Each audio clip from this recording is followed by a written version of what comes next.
Bill Cassidy told an interviewer that he was so terrified of Donald Trump in that room that he passed a note to Donald Trump's incompetent Iran negotiator, Steve Witkoff, in that room, telling Steve Witkoff that he, Senator Cassidy, would be willing to change his vote if Steve Witkoff would just grant him a briefing on what's going on in Iran. And so Bill Cassidy went up to the White House, got a briefing from a real estate developer, came back and switched his vote, thereby preserving a potential future for Bill Cassidy in Washington as a lobbyist or as a future member of a Republican administration after Donald Trump has driven him out of the United States Senate.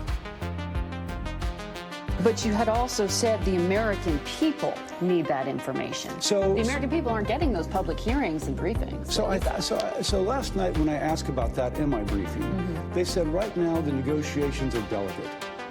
And they could collapse if they're not nursed along in the appropriate way. I can accept that. Nursed along in the appropriate way? Delicate?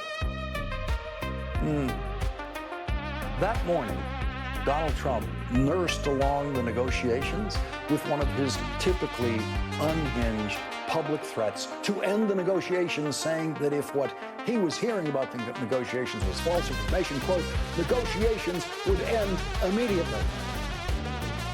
That's nursing along the negotiations. And the day before that, Donald Trump nursed along the negotiations this way. So I have Iran on the ropes, ready to go down for the fall, willing to give us practically anything, and for the first time in decades, respecting the hell out of the United States and its president, me. Nursing along the negotiation.